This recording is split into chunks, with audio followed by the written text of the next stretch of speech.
Hi everyone. In this lecture, we're gonna go on to the script option and give you guys a little brief about it. So if you click on scripts, here you can set it up to be like a project script or a screen script. We can add. It points to the first script. There is nothing in there. You can execute a script your uh, based on a trigger type, or you can do it based on a more like a rise or fall thing. So actually, I'll take it back. This is the data type of the script. This is where your trigger settings are. You can set it up to be a rise, fall, or range, or just on all the time. So now if you click on edit script, this is where all the fun starts. So here you have a couple of basic options down here.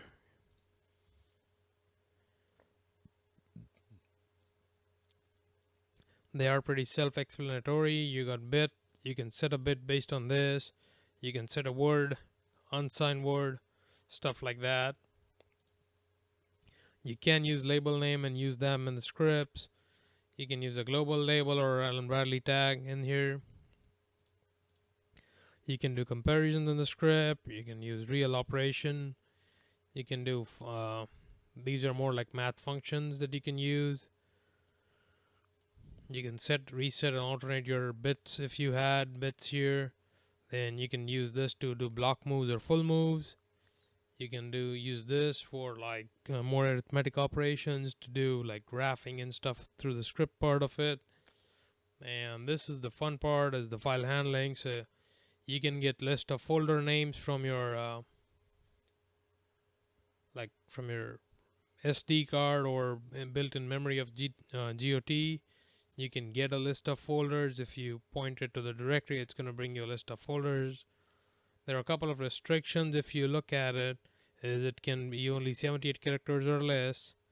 And yeah, and they also give examples at the bottom of each script, so you can kind of use that with a guidance thing. They do have a great help file on the script, so if you go to help and manual, it's got pretty intense scripting manual in there. You can dig through that and find out what all you can do with the script. I have personally used the script to rename files, to do block moves, clear up stuff, or to transfer files or transfer memory between two PLCs.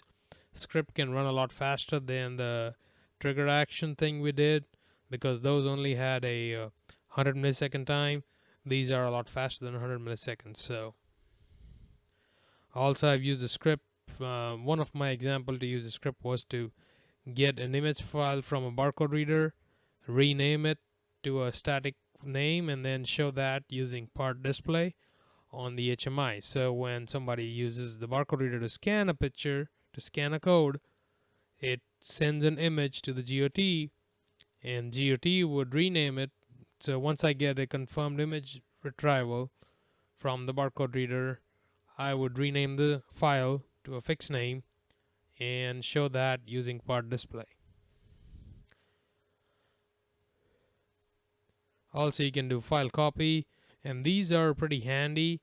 I was working on an application once, and I could not rename my file, and then I found out that if you have to specify this if you are dealing with file with over 12 characters, because if you read down, default is 12 characters only. So if your file name is bigger than 12, you would have to basically write this at the top of your script and set up an argument for it saying make it 24 characters. So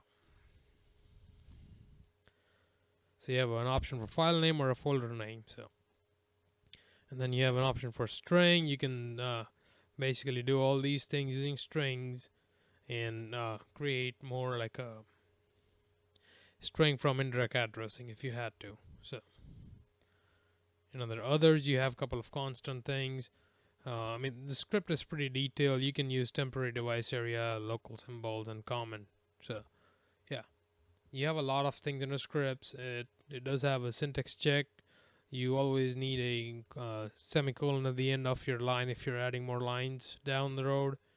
And yeah, for the most part they work. You just have to dig to the manual, find out what you are actually trying to achieve, and start building off the script by playing with the addressing to make sure it functions like you're expecting it to. But yeah, that's what we got for script. And yeah, uh, yep. All right. Thank you guys.